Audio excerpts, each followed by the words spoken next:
This is the Amazing Education Podcast.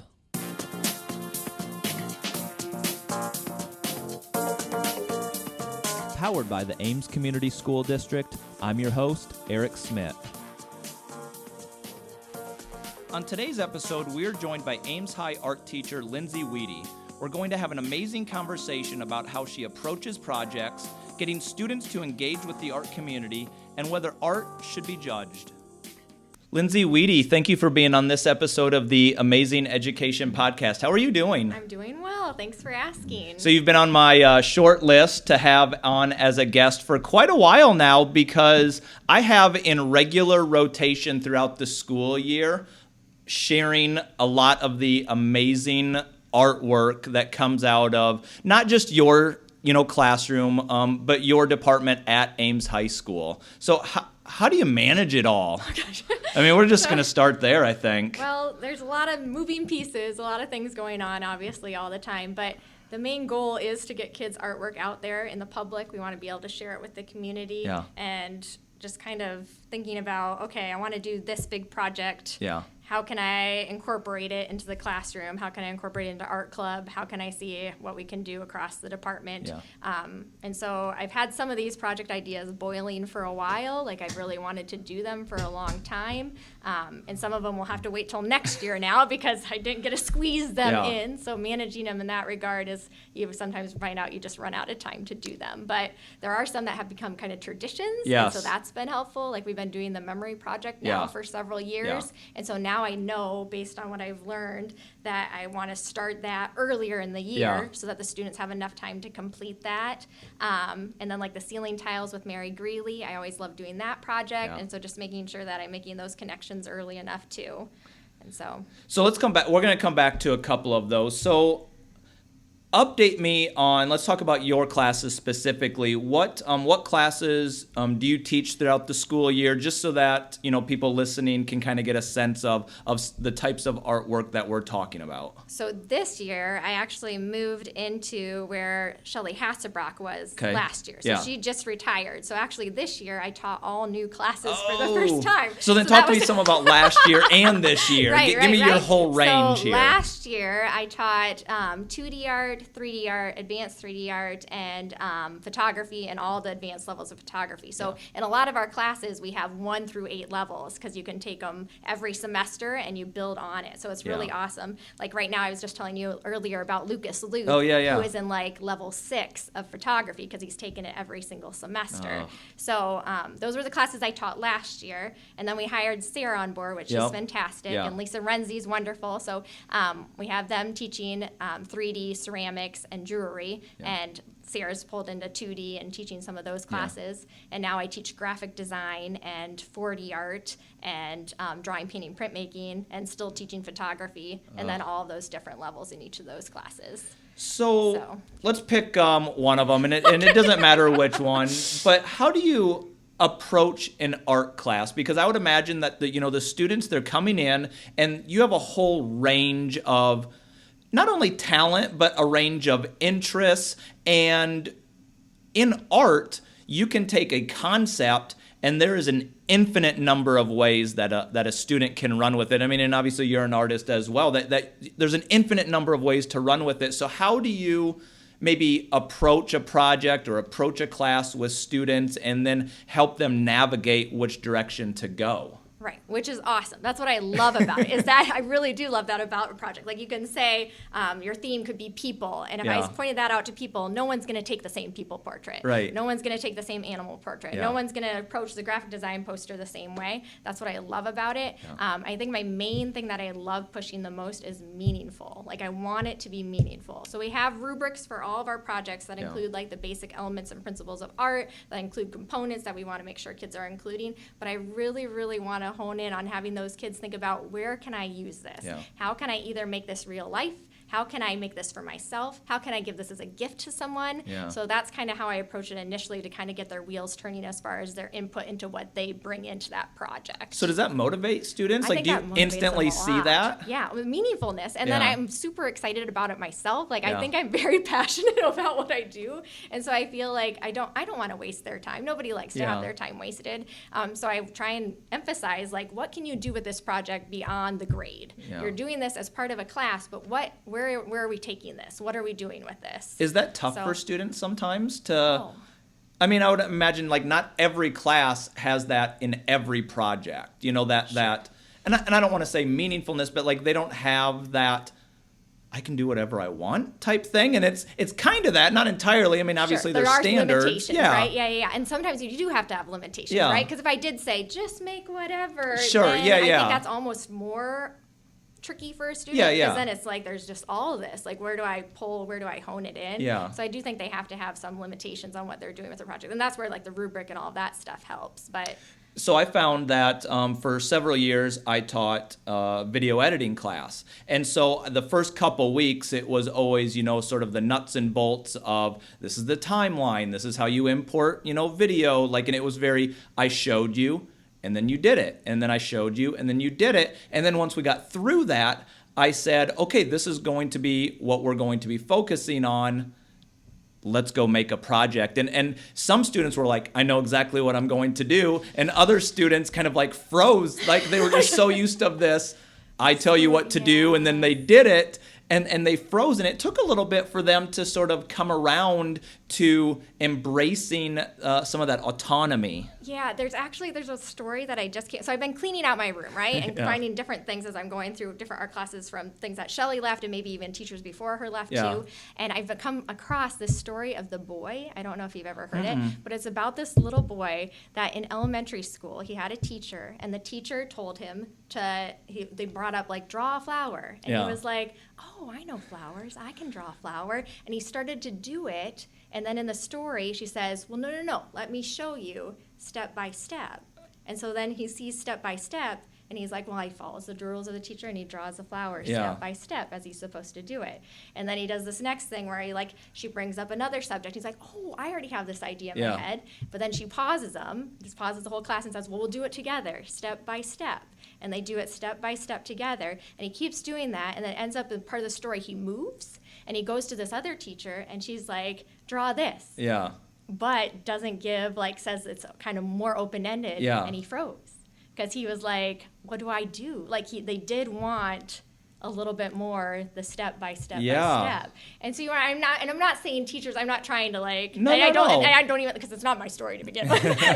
No, I get it, but though. part of that story kind of resonated with, because there are some kids that I feel like I don't know if it's somehow, and especially in high school too, Yeah, right? yeah. Like, if you meet with a bunch of elementary kids, like my own child's still Yep. in elementary, and he'll just go to a blank sheet of paper, and all of a sudden he has this amazing map and Oh, story yeah. that he's made up, and I'm Yep. like, where did this come from? I know. I love it. Yeah, it's amazing. And then some of the high school it's kind of like it somehow just kind of gets lost Yeah. a little bit. So Yeah. I'm trying to bring some of that, a little bit And of it's a that balance. back. It is I mean, it's a balance for all teachers. Yes, you do want to give the direction, and you do want them to point out, but the idea that they can insert some of their own creative Yeah. juices in, you just don't want them to lose some of that. So do you run up against part. that when you're trying to really hone in technical skills? Yeah. Because then there are some kids too that are like, I just want to do what I want. Yeah, right. There's the opposite of the boy story. Yeah. Where you wonder what's the story where the kid doesn't want to Yeah. take any direction type of story. There's probably another one very much like that. So is that But- just a feedback approach that you Yeah. take with Yeah, students? where you want to help them and say, well, ultimately, I want you to be able to create your Yeah. own things.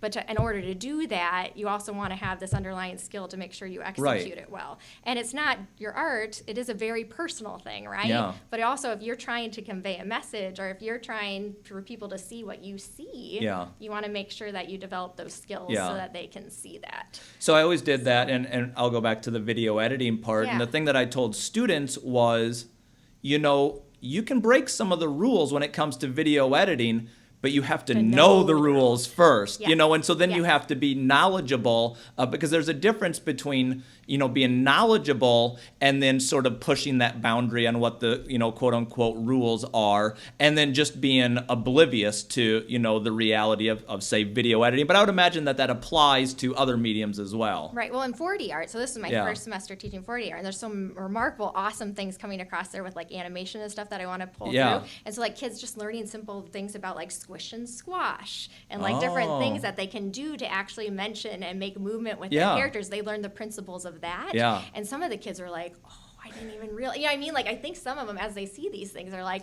oh, I can make my stuff much Yeah. better, or this really applies. Yeah. So, yeah. Knowing those things are really, really important. So one of the best things that I always like about getting emails from you, helping promote the artwork that is happening from your classroom and the department is your focus on connecting artwork in the community. And so I think we can go back even to what you said previously, is having the work be meaningful. So that meaningfulness can be meaningful to you. You mentioned you can give it as a gift. That's meaningful. Having it published, which we're going to get to, can be meaningful. But even just engaging in the community. So how much do you bring community engagement into your classroom? Into my classroom as much as I can. Yeah. So I try and reach out with each project, and some of the projects that you were saying, you can't necessarily make each thing meaningful. It also takes time to do that too. Yeah. So there's certain ones A lot of time.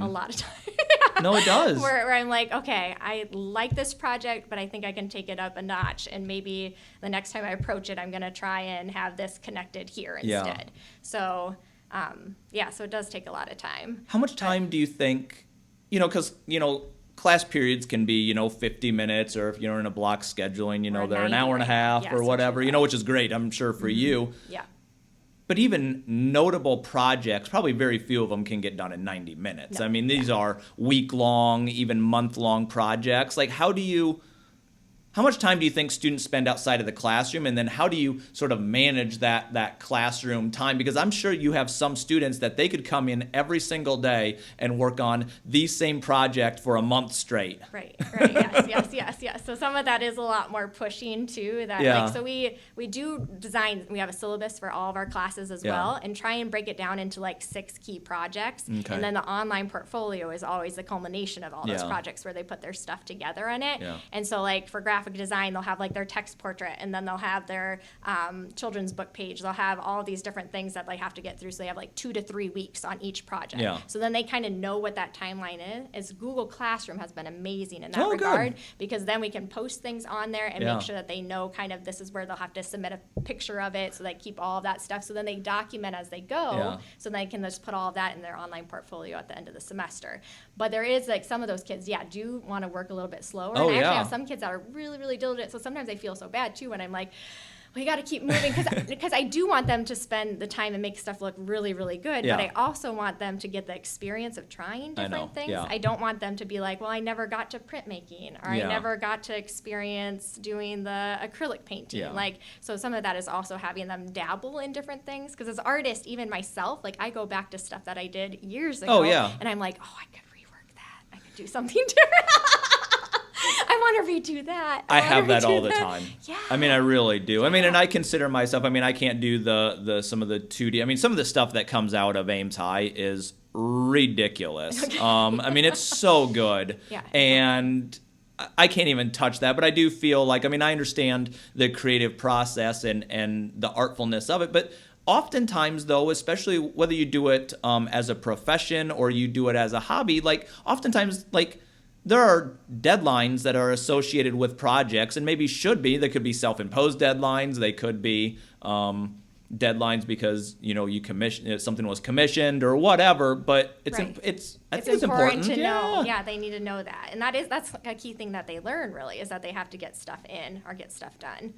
It pushes them that way. So how, with that engagement outside of Ames High into, say, the art community, how has that process been sort of in the community? How receptive is Ames, and maybe how receptive are the students to being engaged in that community outside of maybe the school hours or the school walls? I think they really like it. Like, Yeah. I think it just makes it so much more meaningful. And Yeah. I think the community has been pretty interested in that, because I mentioned to you earlier that the police station Oh, yeah. reached out to us to ask us to do a mural there. Yeah. And I think it is because, like, we've done the ceiling tiles maybe at Mary Greeley or elsewhere. Like, Yeah. I think that, and I think people want to see art in places, and they want to see kids involved in that. So walk me through what that process is going to look like. So the Ames Police Department reached out to you and said, we want to do a mural inside of our office. And then did they bring ideas? I mean, I don't want to like open the door too much. I don't know what's public knowledge here. I know. Maybe I shouldn't have said that yet quite either. No, it's a good community engagement. So I think we're gonna start the ball rolling with first just having kids kind of submit plans. Yeah. And then when students submit plans, and as I was saying before too, sometimes we run out of time. So this Yeah. is something I think I'm gonna try and push a little bit more at the beginning of next semester. But I have students submit plans, and then from there they'll take them to the committee at the police station, so they'll have a chance to look at them after I've kind of perused them and worked with students that way. But initially we kind of just sit around and get snowball ideas, and then they'll submit those, and then we'll kind of do a little bit of a back and forth with some of those things, trying to figure out what really is needed and wanted there. Do you have students submit concepts like on classroom projects? Yes.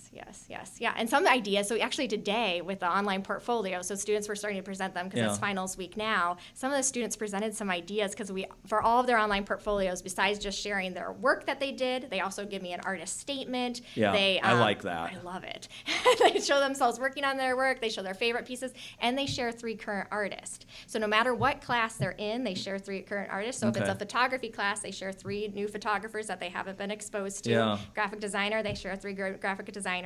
So when you see kids that have been in multiple art classes, it's super cool, because then they have this huge portfolio that they go to their link and they have all their graphic design stuff, all their photography stuff, and then it's a wealth of knowledge for when they share these, because then the students are like, oh, I never heard of that person before. Or even myself, I just told a student today, I think you've inspired something, because there was this awesome photographer that takes pictures of, like, they look like they're in the Renaissance era, but they use like ordinary objects. It's like when you look closer at the portraits, it's like they use like pop cans to make like it look like little spools or rolls in the person's hair. Yeah, and they use like a tablecloth to cover the one person's head. Like, it's just interesting things like that. I was like, oh, I bet we could incorporate that as a photography project where we have.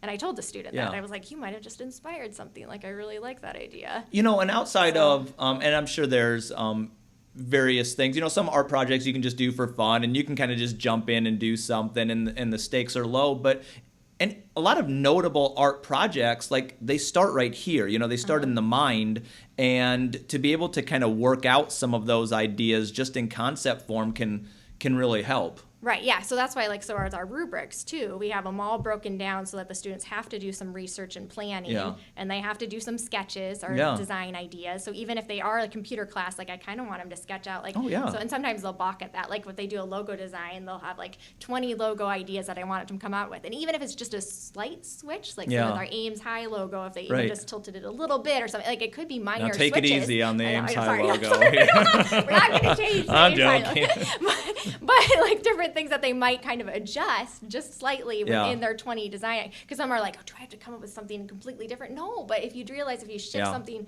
just a little bit, you might decide that you actually do like it more.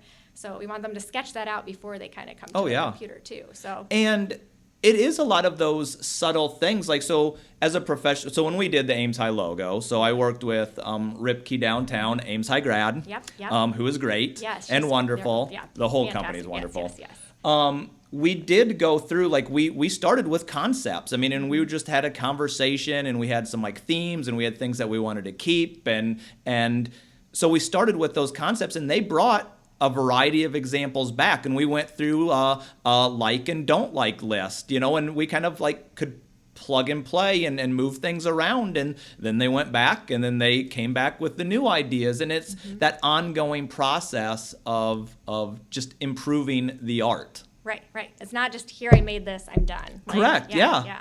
I have to tell students that too. I don't want them just to, like, I have a turn-in shelf for projects, right? But I'm like, this is not the first time I want to see it. No, show them on my turn-in shelf 100%. that something went wrong, because I want to 100%. make sure that you're, like, showing it to me, working with classmates on it, kind of sharing out what you're working on. I mean, I could probably create a magazine So, I do our amazing magazine for the district. I could probably fill an entire edition of unused things that just didn't make the cut, or, we adjusted along the way. Because when you start with that blank slate, you have the concept, and then you start, and then things start to get moved around or needing to be adjusted. And it's a fascinating process. Isn't it? Yeah. I love it.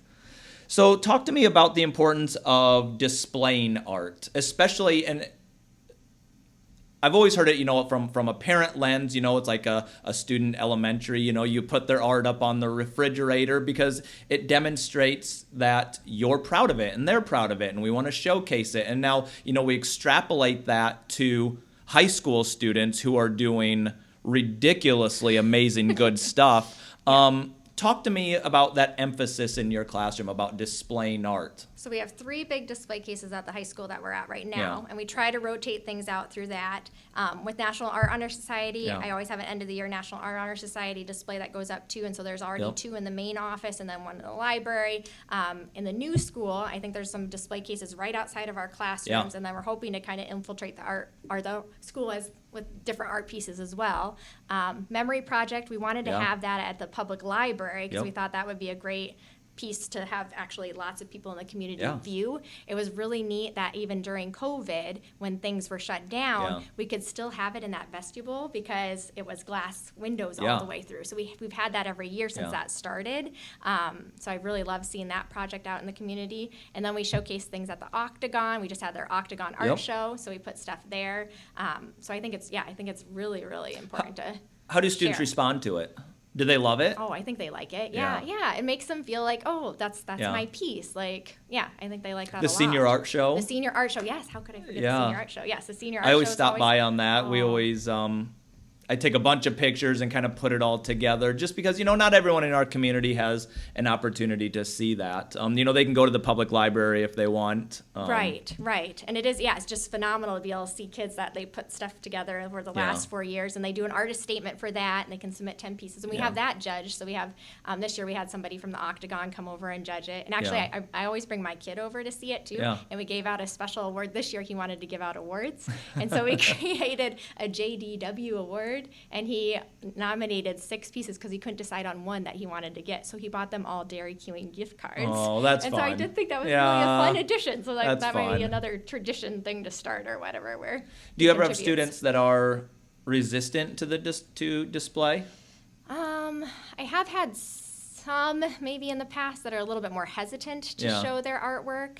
But some of that is just even maybe a little bit of a confidence thing where it's like they're a little unsure. And when you kind of reassure them that your stuff is really, really good, it's going in display. For the most part, I haven't had too many that are balking at it or don't want to do it. Displaying is one thing. Talk about competition, judging, and art. I actually Googled, should art be judged, or should there be like a competition for art? And tell me. Yeah, no, I will. The first thing that came up, it said, and I do have an opinion on this, which I'll share with you as well. The best way to judge art is to not judge art at all. Instead of being critical, we must be appreciative of what it is. There really is no ranking of what art is. There is simply a personal connection of a consensus. Which I could agree with that. I could agree with that. Yeah, because you should make art for its own right, too. Like, I want everybody to be an artist and to create. So I think that's really important. I also like the idea of judging in competition as well. So, and I'll tell you why, but I'd be curious on what your opinion is. So I think it's good to get various feedback. Like, I do think it's a valuable thing to get feedback from other people. And granted, you can say, like, because I do think there are instances where it is hard, like when you bring in one judge for something and maybe they aren't as aware or informed on a particular area, especially when we do so many different types of medium. And maybe you have a judge come in and they're trying to judge graphic design, photography, all the different things we teach, right? And yet they might be more of a printmaker, or they might be just in one genre. So it's harder for them to judge that, like, understandably or fairly. But it's still good to hear their opinion and to get their insight on that. So I think it's really valuable in that regard. I 100% agree. I think both can exist. I think that the thing that I read, we can appreciate art and not, I think that's great. I think we can totally do that. I think we can do that even after we go through a competition and have it judged. I mean, I don't necessarily put all stock into, if you win, that is absolutely the only best thing that was in that competition. No, there's tons of good art out there. Every year, we submit stuff to communications awards. Some years, we win some of the categories. Other years, we don't. But I think the process of going through it, hearing the feedback, and even having to reconcile with, wow, I think I have a real shot of winning this and not winning it, that's okay. Right. It doesn't mean that the work is not good or it's not valuable. And I always told people, I said, we've done the work. Right. We didn't do the work for that competition. We did the work, and now let's just see where it lands. Let's I don't always put all my stock into that competition. I do think it's kind of fun. Right. And it's good for them to get recognized in a way, too, for some of those students to get recognized for things that they did work so hard at. And if it is showing something that, like, this is excellent in this regard, then I think it's valuable in that regard, too. And I think the whole process can be very bucket filling for students. I mean, and you've been very fortunate to have some really outstanding artists, and they have won competitions. Yes. But I think both can exist. Yes. The process, and even so you talked about the impact statements or the artist statements. Mm-hmm. I've always found value in, so I've always packaged up so I take our magazine, for example. I always get it ready to submit to competition, and in that process, I have to write, well, what is this magazine? What is it used for? Why are we using it? Who is the audience? Why is it beneficial to our community?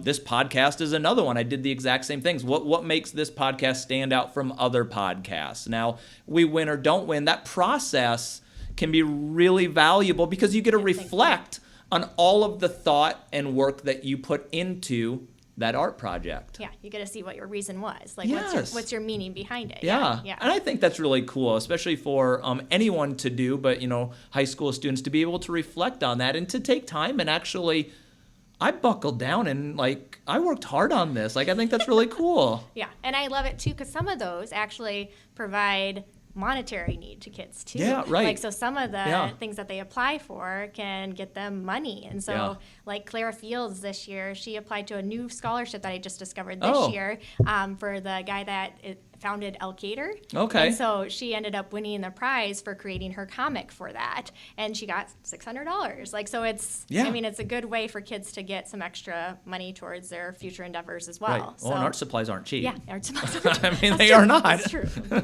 Fortunately, you do it at public high school. You have access to a lot of things. But I would imagine, especially once you get into that really intense level of students who they really are spending a lot of personal time outside of the classroom working on stuff. They have their own, art supply needs. Some of them invest. I'll have parents ask me, so I'm looking for a birthday gift for my kid. Yeah. What would you suggest that I get them as far as an art supply? Yeah. Oh, that's really cool. Yeah. So talk to me about our stories. So this is new this year. We have it sitting out here, but talk to me about what this is, where the idea came from, and then how this was a collaboration. So one of our graphic design projects has been to make a children's book page. And like I said before, meaning-wise, I've been trying to think about a way to make that more meaningful to a high school kid. Because, too, sometimes I think kids start to distance themselves from their childhood experience, and they kind of forget what it's like to be an elementary kid or an early kindergarten kid. And so I was trying to bring that back and give them a little bit more meaning to it. So I reached out to my friend Lindsay Wede, who actually works in the district as well and is fantastic, and asked her if she would be interested in doing a collaboration project. And she was, and said that we could have their kids design a page and just tell a little bit of a story. So they kind of verbalized to her what was going on their page, and then drew a picture. And then we sent that to our high school graphic design students. And so I gave them the picture of the kid holding him, and they were so excited to see these little kids. They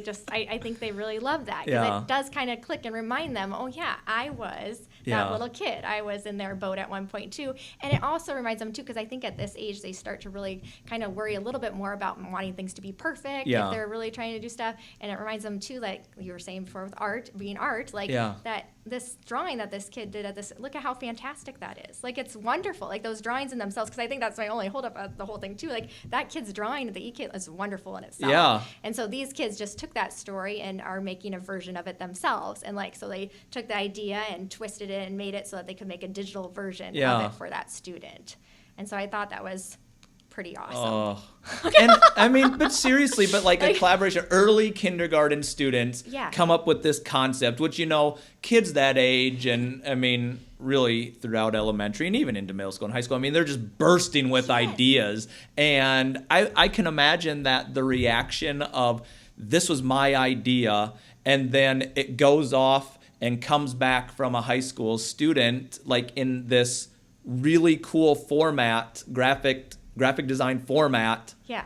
It's got to be hugely rewarding. Yeah, yeah. It's Oh. like it took it to a whole Yeah. different level for them, and ended up, yeah, I thought it was very, very cool. And for the high school students to see, okay, this is my audience. This cute kid holding up this picture with their idea, that's Yeah. my audience. And really, for kids to be really honed in and worried about what they're making, or Yeah. to like really think about like wanting to do a good job on this, they really did. Yeah. Like these high schoolers were like, well, I don't want to let this little kid down. You know what I mean? Like I want to make sure that Yeah. like, this isn't just for me. Like this is for this little kid, and I Aw. want to make sure I impress this little kid.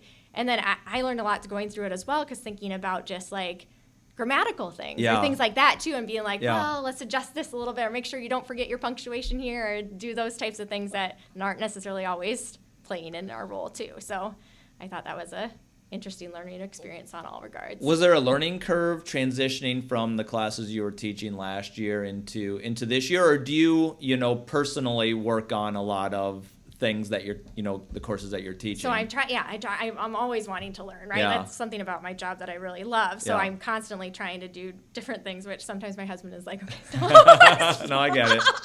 I get it. But yeah, so like over the summer, I did a lot of research. I did a lot of those Yeah. things too, to kind of make sure I was honing in on what I knew some of this stuff already, but obviously I can kind of keep Yeah. building on what I know. So yeah, I did a lot of online tutorials. I did some Yeah. classes. I wanted to make sure that I really knew what I was Yeah. doing before I brought it into the students. So, and then also emphasizing that to them as I go. Like I did point out to the students, I think they kind of were excited about that. Yeah. I think the kids like often when they're like the first annual. Oh, like when yeah. you can start something. I was like, this is the first time we've done this Yeah. project. So like next time we do it, like I want to make sure that maybe the students are connecting in person with the other kid, or maybe Yeah. doing some of those things that they can do too. So I think there's a lot of those things that I like to converse with the kids, because I think it's important for them to know that we are all lifelong learners too. So. Oh, 100%. Yeah. I mean, you know, and this is one of the areas that you can always improve. You can Right. always get better. I mean, every Yeah. magazine that I do, I look back on it and been like, okay, like I really like this part. This part where that page was really cool. Yay, This other and page, maybe I didn't spend as much time on it, or you know, what can the next cover, you know, what can that push forward? And this is interesting too. I always tell people there's always another magazine. Right. And you know, so like there's always an opportunity, and I would apply that to, you know, there's always an opportunity to try something new, do something different, improve in this area or that. There's always another project. Right. You probably feel that personally as well. I mean, just right. like through your personal growth and art that you do. Right, yeah. Like I'm already kind of itching at the summer of things that I want to do. Yeah, no, I bet. bet. But it is really motivating. I mean, I have Yeah. some just personal projects that I do work on from time to Yes. time as well. And you can really, like, it sort of reinvigorates you, even in your professional sense. Like for you coming into the classroom, for me coming here and working at this desk, it can reinvigorate you. Right. You get ideas, you kind of bounce things off of each other. Yeah. Like, oh, now I want to try that. Yeah. Or, oh, I want to try that. So So yeah. for the digital artists out there who may be listening, what type of software are we using in So right the now classes? we're using a lot of the Adobe programs. Okay. So we're doing Adobe Photoshop, Yep. Adobe Illustrator.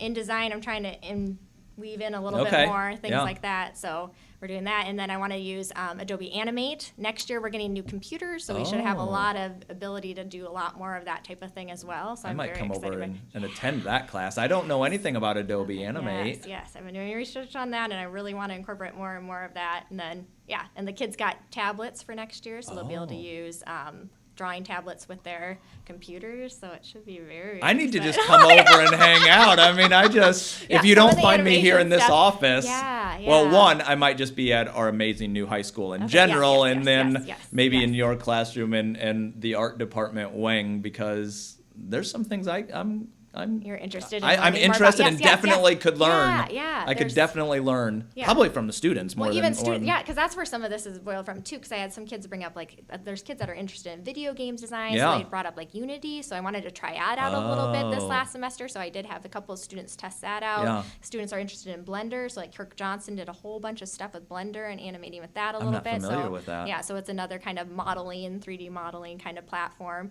So yeah, I'm trying my best to try and I mean- see what kids are doing, and then I mean, Yeah. kids love Procreate and doing that stuff Yeah. on their iPads too. And so I want them to be able to utilize some of those things too, but I want to like make sure that they're getting the breadth of like what else is out there. Oh, that's incredible. Yeah, yeah. But you know, the tools that are available to our students, I mean, so you mentioned Adobe, Photoshop, Illustrator. I mean, these are industry standard Yes, type yes. software Yes. that our students are having access to at high school. I mean, the things that they are learning here, if in whatever career that they move into, these are going to be the tools that they're going to be using. Yeah, and not to put like Ashley Ripke on the spot or anything like that, but she Yes. did mention when I've talked with her about stuff before too, she's like, well, I would clearly like hire a kid out of high school like that if they Yeah. are equipped with those things and can do those. And so I'm like, yes, tell these kids Yeah. like keep working on these programs and you could be Yeah. fantastic in them. So And just with the like the digital marketing and how some of this can get integrated into social media. So like I don't have a communications degree. I mean I didn't come up through that field,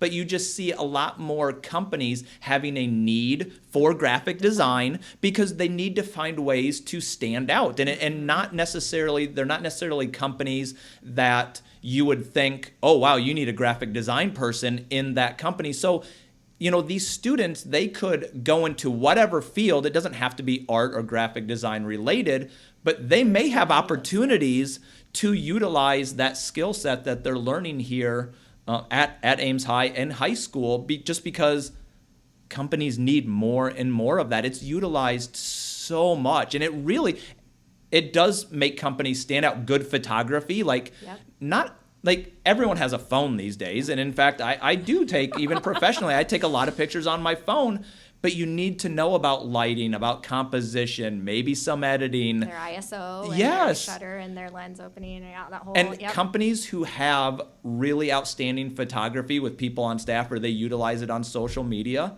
they stand out. It's true. Very true. That's why, that's why we push it. I mean, oh my goodness. Oh, I know it's like you're Yeah. speaking to the choir. No, Actually, I I'm love it. speaking I to love it.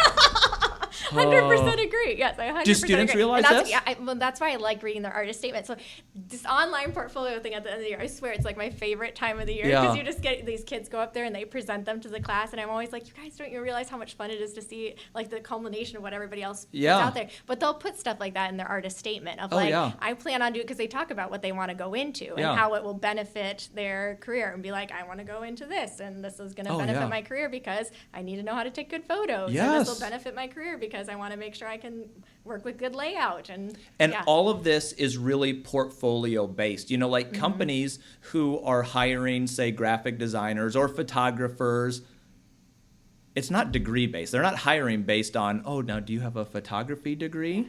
I mean, like they're not hiring based on that. They're like, show me what you can do. Oh, that? Yep, I'll hire you. Right. I'll have you do a it. kid pointed that out in Yeah. their portfolio today again too, because they said that the MBA, I think there was this guy that was doing some graphic design stuff of just their, just taking some of the MBA players and putting them together. Yeah. And he did so many of them that they discovered him and now are paying him.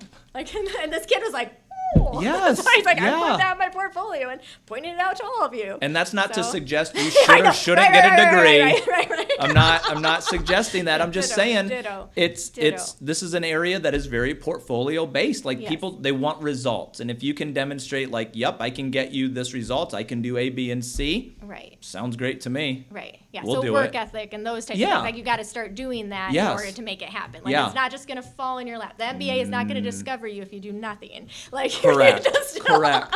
Well, and you especially. need to be doing there. Honestly, teenagers probably maybe understand this better than Yeah. what we do, just Yeah. because they've permanently lived in this environment Digital that they can environment, yeah. put their work out on display instantly. You know, so I told you about the high school student photography. I mean, he's got his Instagram account and he keeps adding to it regularly, and that's a body of work that is really well done. Yes, It's really it's phenomenal. phenomenal. Yeah. Yes. But they've always lived in this, and so in many ways they probably understand this better than you and I. Right. It comes a little more natural. Yeah. Right. You got to think outside or think about how they're doing it. So.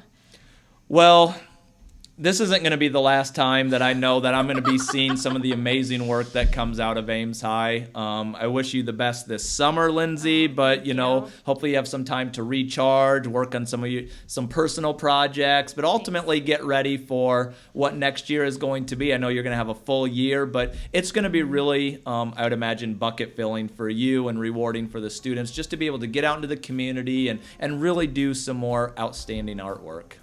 Thanks. Yeah. I think it'll be great. Yeah.